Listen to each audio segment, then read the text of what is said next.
Hello student, तो आप सभी जानते हैं कि आपका 27 फरवरी का पेपर है यूपी बोर्ड में फिजिक्स का। सही तो हमने कहा ना? बिल्कुल सही कह रहे हैं। तो आप भी जानते हैं कि आपको एक अच्छा नंबर लाना है और अच्छा नंबर लाने के लिए आपको ऐसे मॉडल पेपर हम कह सकते हैं तैयार करनी चाहिए जो आपके पेपर में वैसे ही प्रश्न आए।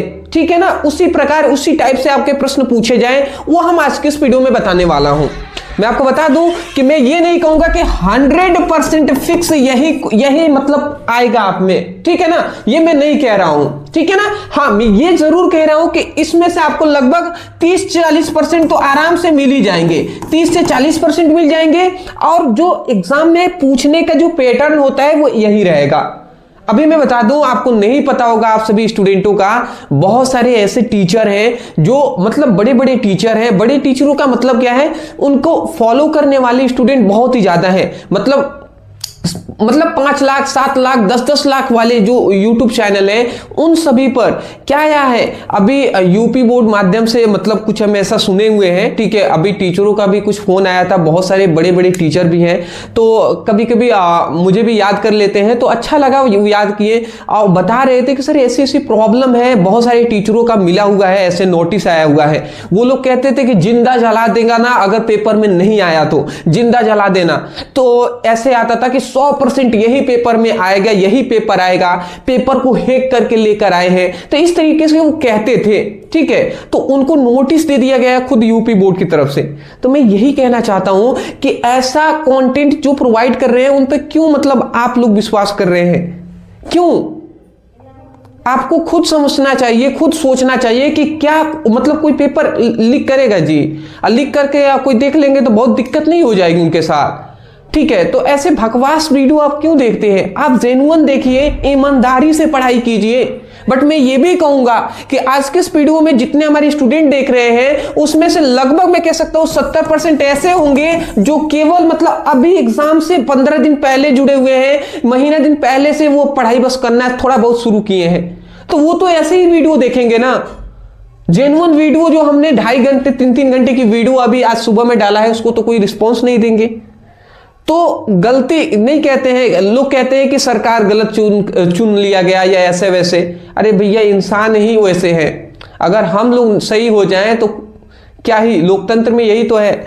समझने वाले आप समझ गए होंगे। तो ये चीजें हैं दोस्त, तो समझना है आप सभी को। प्रैक्टिकली जो सही है उसको सही कहना है। ठीक है, मुझे थोड़ा दुख लगा कि बताइए वो टीचर बहुत परेशान होंगे, बट एक तरह से वो देखा जाए तो एक तरह से मतलब क्या ही हम कहें, हमें लगा कि मतलब स्टूडेंटों के साथ ऐसे धोखा हो जा रहा है, क्योंकि स्टूडेंट पढ़ के जा रहे हैं कि 100% यही आएगा, टीचर बता दिए, उनको पूरा कॉन्फिडेंट है। अब पेपर में गए, अब पेपर में वहां से लड़ा नहीं, अब स्टूडेंट डिप्रेशन में हो जाएंगे। ठीक है, और जो स्टूडेंट डिप्रेशन में होते हैं तो बहुत मतलब हम कह सकते हैं ये तकलीफ की बात है ना, उनकी पूरी लाइफ बर्बाद हो गई। तो ऐसी खिलवाड़ ना हो उसके लिए थोड़ी बहुत सख्ती अपनाना भी ठीक है। ठीक है, बट हाँ, थोड़ा एक मतलब वो हम कहते हैं ना कि चेतावनी देकर या थोड़ा सा उनको समझा दिया जाए कि हाँ ऐसा नहीं कीजिएगा आगे से, तो वो ठीक रहेगा। मैं तो यही दुआ करूंगा। फिलहाल आगे देखते हैं क्या होता है। मुझे जहां तक पता चला, ठीक है, तो ये चीजें हैं। ठीक है, तो यही बात है जी। तो वैसे कंटेंट हम तो प्रोवाइड नहीं करते हैं और जो हमारे पास टीचर फोन किए थे वो भी नहीं प्रोवाइड करते। बहुत ही अच्छे और बहुत ही सभ्य टीचर हैं और जेन्युइन कंटेंट वो प्रोवाइड करते हैं। जैसे कि मैं आपको सब कुछ प्रोवाइड करता हूं, ठीक है ना, वैसे ही वो भी। अब मैं ये जरूर कहूंगा, मैं उनके जैसे नहीं, बल्कि मतलब वो मेरे जैसे नहीं, बल्कि मैं उनके जैसे वीडियो अपलोड करता हूं।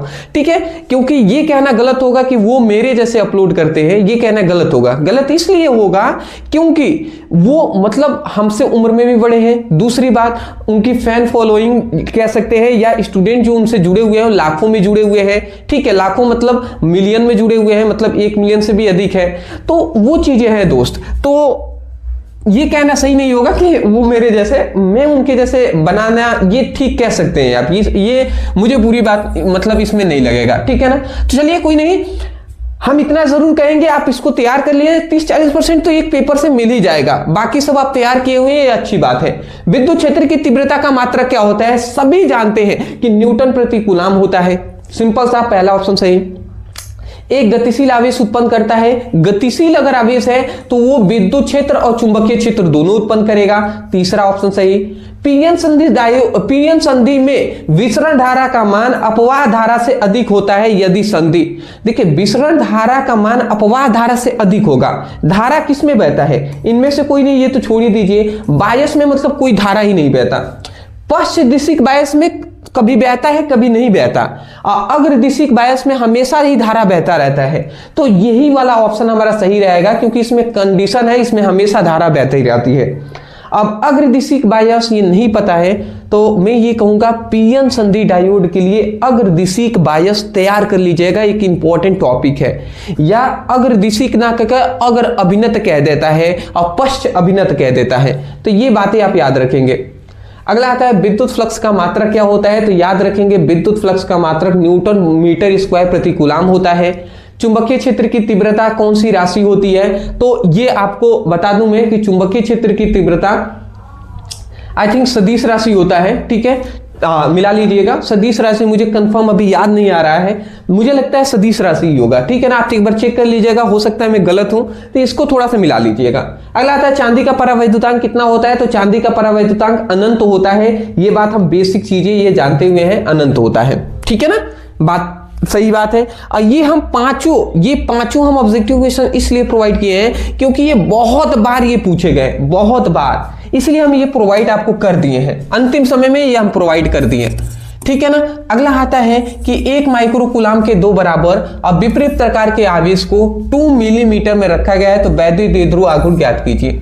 अच्छा, मैं यहाँ पे कह दूं कि यहाँ पे अगर आपको दिखाई दे रहा है तो ये क्या है जी, ये है इंपॉर्टेंट न्यूमेरिकल। अब जितने हमारे स्टूडेंट जुड़े हुए हैं इस चैनल पे, आप जाकर व्हाट्सएप ग्रुप का चैनल का लिंक मैं डिस्क्रिप्शन बॉक्स में दे रहा हूं, वहां पे आप जाकर चेक कर लीजिएगा। उसी में हमने न्यूमेरिकल के लिए एक वीडियो अपलोड किया है, उसको जरूर देख लीजिएगा न्यूमेरिकल के वीडियो के लिए, जिससे आप देख लेंगे वो वीडियो तो आपको न्यूमेरिकल सॉल्व करना आ जाएगा, ठीक है ना। मैं आज की इस वीडियो में ये कराऊंगा नहीं, सीधा बस मैं ये चाहता हूं कि आप मेहनत करेंगे तो फल मिलेगा आपको, ठीक है ना। अगला आता है, ये सभी टॉपिक बस तैयार करना है, अंतिम समय में हम आपको बस बता दे रहे हैं। अगर तैयार है तो अच्छी बात है, नहीं तैयार है तो आप समझ जाइएगा। Mu naught into epsilon not का मान क्या होता है, ये तैयार कर लीजिएगा, बहुत बार पूछा गया है। अगला आता है विद्युत फ्लक्स और विद्युत क्षेत्र की तीव्रता के बीच संबंध बताइए, तो ये तो हर कोई जानता है। विद्युत फ्लक्स और विद्युत क्षेत्र की तीव्रता के बीच संबंध क्या होता है, phi equal to E D S cos theta, यही ना होता है जी। विद्युत फ्लक्स और विद्युत क्षेत्र की तीव्रता में संबंध, ये फाई क्या है, विद्युत फ्लक्स है, ई क्या है, विद्युत क्षेत्र की तीव्रता है। अगला आता है संधारित्र की धारिता को परिभाषित कीजिए। अब इसको कोई नहीं जानता, संधारित्र C equal to Q by V होता है। अब पूरा साल हमने पढ़ा लिया, अब आपको नहीं पता तो अब ज्यादा हम डिटेल में नहीं जाएंगे, ठीक है ना। जो पढ़ने वाले थे वो पढ़ लिए होंगे, मुझे विश्वास है, और जो लास्ट में जुड़े हुए हैं उनसे मैं कहना चाहूंगा बाबू ये क्वेश्चन ही तैयार कर लीजिएगा, बस इतना ही हम कहेंगे। 2 वोल्ट के विभवांतर को आवेशित 10 माइक्रोफैराड के संधारित्र के धारिता की स्थितिज ऊर्जा ज्ञात कीजिए। अब देखिए स्थितिज ऊर्जा पर एक न्यूमेरिकल आप जरूर तैयार कर लीजिएगा, इसीलिए मैं कह रहा हूं कि न्यूमेरिकल देख लीजिए, यहाँ पे पूछा जा रहा है तो डिस्क्रिप्शन बॉक्स में व्हाट्सएप ग्रुप का लिंक है, वहां पे जरूर ज्वाइन हो जाएंगे, और टेलीग्राम में भी, दोनों जगह हम डाल देंगे। समविभव पृष्ठ किसे कहते हैं, ये आप तैयार कर लीजिएगा। मैं बता दूं, समविभव पृष्ठ का मतलब ऐसा आवेशित पिंड जिसके प्रत्येक बिंदु पर विभव का मान समान होता है, समविभव पृष्ठ कहते हैं। अगला हमारा तीसरा आता है वैद्युत फ्लक्स की परिभाषा और मात्रक लिखिए, ये आप तैयार कर लेंगे। वैद्युत फ्लक्स किसे कहते हैं जी, किसी आवेशित पिंड से आने और जाने वाली समस्त विद्युत बल रेखाओं की, मतलब किसी आवेशित पिंड के लंबवत आने और जाने वाली समस्त विद्युत बल रेखाओं की संख्या को वैद्युत फ्लक्स कहते हैं, मालूम ही होगा। फिर देखिए एक न्यूमेरिकल आपको आ गया जिसमें हमें विद्युत क्षेत्र की तीव्रता की गणना करनी है, तो ये आप तैयार कर लेंगे। न्यूमेरिकल के लिए डिस्क्रिप्शन बॉक्स में व्हाट्सएप ग्रुप का लिंक है, या मैं हो सकता है तो चैनल पे पोस्ट भी कर दूं, ठीक है, न्यूमेरिकल की एक वीडियो। अगला आता है रदरफोर्ड का परमाणु मॉडल की 2 कमियों का उल्लेख कीजिए। 2 कमियां रदरफोर्ड का कौन है जी, ये हाइड्रोजन के सूक्ष्म स्पेक्ट्रम की व्याख्या नहीं कर सका। दूसरी बात, ये इलेक्ट्रॉनिक विन्यास के बारे में भी नहीं बता सका कि इलेक्ट्रॉनिक विन्यास कैसे, पहली कक्षा में कितने इलेक्ट्रॉन भरेंगे, दूसरी कक्षा में कितने, तीसरी कक्षा में कितना, ये नहीं बता पाए। तीसरा एक और इन्होंने नहीं बता पाया कि परमाणु अगर लगातार गति कर रहा है, सॉरी, परमाणु में इलेक्ट्रॉन लगातार गति कर रहा है तो उसकी ऊर्जा में हानि होगी, तो हानि होगी तो वो नाभिक में गिर जाना चाहिए, परंतु गिरता क्यों नहीं है, ये उसकी व्याख्या उनसे जब पूछा गया तो नहीं बता पाए। ठीक है, तो ये आप कमियां लिख देंगे, हालांकि हमने सब कराया हुआ है। कार्यफलन को परिभाषा दीजिए। कार्यफलन का परिभाषा हमने क्या बताया है, किसी मतलब हम ये बताए थे कि किसी धातु के पृष्ठ से, मतलब हमने ये बताया था कि वह न्यूनतम ऊर्जा जो किसी धातु की सतह से एक इलेक्ट्रॉन निकालने के लिए आवश्यक होता है उसी को कार्यफलन कहते हैं। तो ये हमने परिभाषा याद नहीं किया, हमने दिमाग में बैठा लिया है, कार्यफलन का फॉर्मूला हमें याद है, तो उसके आधार पर हम परिभाषा बनाना आप जान गए हैं दोस्त। अगर शुरू से आप हमसे पढ़े होते हैं तो आपको भी ये कुछ चीजें याद नहीं करना होता, आप परिभाषा आपको बनाना आ गया होता, परिभाषा कैसे बनता है सबका एक रूल है दोस्त। अब आप नहीं पढ़े हैं तो इसमें मेरी गलती तो नहीं है, हाँ, बशर्ते हम ये कह सकते हैं कि आपकी बहन हो, आपकी छोटे भाई बहन हो, जो भी हो, उनसे कहिएगा कि इस चैनल से कंसिस्टेंट आपको पढ़ाई करना है। आपको भी पता है कि 7 बार हमने रिवीजन कराया है, इसी चैनल पर 7 बार कंप्लीट कराया है, हल्की बात नहीं है, हल्की बात नहीं है दोस्त। अगला आता है, एक वृत्ताकार धारावाही कुंडली के केंद्र पर चुंबकीय क्षेत्र की तीव्रता ज्ञात कीजिए। अगला आता है यहाँ पे न्यूमेरिकल डेरिवेशन है। डेरिवेशन के लिए आपको क्या करना है, हमारा या तो डेरिवेशन पे वीडियो देख लीजिए, या आपको क्या करना है, या हमने महत्वपूर्ण एक नियम की वीडियो अभी सुबह में अपलोड किया था तो उसको देख लीजिएगा। ठीक है, प्रकाश वैद्युत पर देखिए यहाँ पे एक न्यूमेरिकल आ गया। ये सभी सॉल्व आप कब कर पाएंगे, जब आपको हमारी न्यूमेरिकल की वीडियो आप देखते हैं तब। अगला देखिए, ये आप टॉपिक जरूर तैयार कर लेंगे, बहुत बार पूछा गया है, मुक्त इलेक्ट्रॉनों के अनुगमन वेग। मुक्त इलेक्ट्रॉनों के अनुगमन वेग से आप क्या समझते हैं, अनुगमन वेग और धारा घनत्व के बीच संबंध स्थापित कीजिए, ये तैयार करना है। किरचॉफ का नियम का उल्लेख करना है, 100% तैयार कर लीजिएगा। ठीक है ना। अगला आता है, वैद्युत परिपथ संबंधित अच्छी स्थिति पर वैद्युत विभव की गणना करना है। और एक और तैयार कर लीजिएगा, अच्छी स्थिति पर विद्युत क्षेत्र की तीव्रता। सुन रहे हैं ना, अक्षीय और निरक्षीय ये दोनों आप तैयार कर लेंगे, विद्युत क्षेत्र की तीव्रता ज्ञात करने के लिए भी और विद्युत विभव ज्ञात करने के लिए भी। ठीक है, चलिए अच्छी बात है। यहाँ पे एक न्यूमेरिकल दिखाई दे रहा है, इस तरीके से आपको न्यूमेरिकल मिलते हैं, ये आप देख लीजिएगा। यहाँ पे एक देखिए, यहाँ पे एक इंपॉर्टेंट क्वेश्चन है, परावर्तीय दूरदर्शी, ये आप जरूर पढ़ लेंगे। अगर आप हमारी नियम वाली वीडियो देखे होंगे तो इसमें हमने ये करा दिया है शायद, ठीक है ना, तो उसको देख लीजिएगा। फिर आता है वैद्युत ध्रुव के, देखिए अच्छी स्थिति पर, अब यहाँ पे क्या है, विद्युत क्षेत्र की तीव्रता ज्ञात करना है, ये डेरिवेशन है, कराए तो है ना हम, तो कर लीजिएगा। अगला ये ध्यान दीजिएगा, ये मतलब फिक्स है जी, इसमें से पीएन संधि डायोड के अवक्षेप परत की संरचना के लिए देखिए उत्क्रम अभिनति संधि में अभिलक्षणों की वक्र कीजिए। मतलब पीएन संधि डायोड के लिए ना उत्क्रम अभिनत, अग्र अभिनत, उन सभी के बारे में एक्सप्लेन करना है। बोर का परमाणु मॉडल ये आप तैयार कर लेंगे। समांतर प्लेट संधारित्र की धारिता का व्यंजक का निगमन करना है, ये एक डेरिवेशन है, इसको तैयार कर लीजिएगा। ठीक है ना। चलिए, ये सब आपको तैयार होना चाहिए, अब नहीं तैयार है तो इसमें मैं कुछ नहीं कर पाऊंगा दोस्त। अगला आता है वैद्युत व्हीटस्टोन सेतु का उल्लेख कीजिए और इसकी परिपथ बनाकर खींचिए। अगला आता है गॉस के प्रमेय की सहायता से, मतलब गॉस के प्रमेय का लिखना है और उसकी सहायता से उसका एक अनुप्रयोग है, अनंत लंबाई के सीधे आवेशी तार के निकट विद्युत क्षेत्र की तीव्रता, तो ये आपको तैयार करना है। ठीक है, चलिए अगला यहाँ पे अथवा में देख सकते हैं कि न्यूमेरिकल है, जिसमें चुंबकीय आघूर्ण का परिभाषा पूछा गया है, अनूमेरिकल, तो ये न्यूमेरिकल हमने सिखाया हुआ है। यहाँ पे एक देख सकते हैं, यहाँ पे क्या लिखा गया है, पीएन संधि डायोड के लिए अग्रदिशिक अपश्य दिशिक बायस को समझाना है। अग्रदिशिक कहे या अग्र अभिनत कहे, दोनों बात एक ही होता है। ये टॉपिक पढ़ लीजिएगा, 100% फिक्स है, ऐसे मिलने वाला है।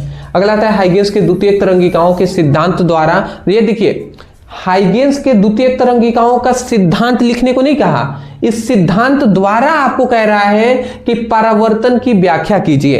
परावर्तन के नियम की भी व्याख्या कह सकता है क्वेश्चन को घुमाने के लिए। अब परावर्तन की जगह पर अपवर्तन की व्याख्या भी पूछा जाता है, तो ये तैयार कर लीजिएगा। अगला आता है प्रत्यवर्ती धारा का वर्ग माध्य मूल मान और शिखर मान में संबंध, ये आप तैयार कर लीजिएगा। ट्रांसफार्मर के सिद्धांत क्या होता है, ऊंचाई और अपचाई ट्रांसफार्मर में अंतर का उल्लेख कीजिए और ट्रांसफार्मर में ऊर्जा क्षय का कारणों का भी उल्लेख कीजिए। तो ट्रांसफार्मर आपको तैयार कर लेना है, ठीक है दोस्त, ठीक है ना। तो ये आप याद रखेंगे,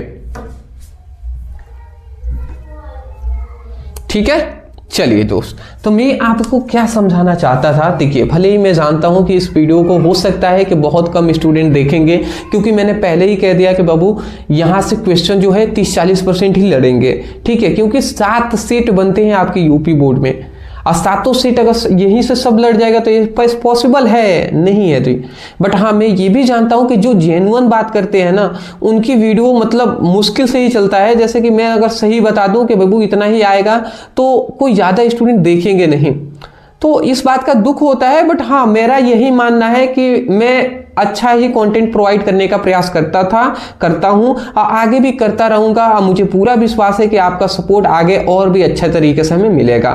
थैंक यू सो मच। मैं यही कहूंगा, जाइए अच्छे तरीके से पेपर दीजिए, डरना बिल्कुल भी नहीं है, विश्वास रखिएगा अपने आप पर, खुद पर भी, और मैं कहूँगा अल्लाह पे भी विश्वास कीजिएगा। अल्लाह कहें, भगवान कहें, उन सभी पर विश्वास कीजिएगा। बस मैं यही कहूँगा, मैं दिल से दुआ करूँगा आप सभी के लिए कि आप सभी अच्छे नंबर से पास हों और पास होकर पेपर देकर आएँ तो आप भी कहेंगे हाँ सर, आपने जो भी पढ़ाए हुए थे वहीं से आया था। तो मैं आपकी मैसेज का या व्हाट्सएप में मैसेज का इंतज़ार करूँगा और मैं दिल से दुआ करूँगा। ये तो लास्ट पेपर है, शायद आप पता नहीं, हो सकता है मुझे भूल भी जाए या जो भी हो, बट इतना मैं ज़रूर कहूँगा दोस्त कि आपने दिल से हमें बहुत ज़्यादा प्यार और सपोर्ट दिखाया है। इसके लिए मैं दिल से हमेशा आप सभी का आभारी रहूँगा। Thank you so much.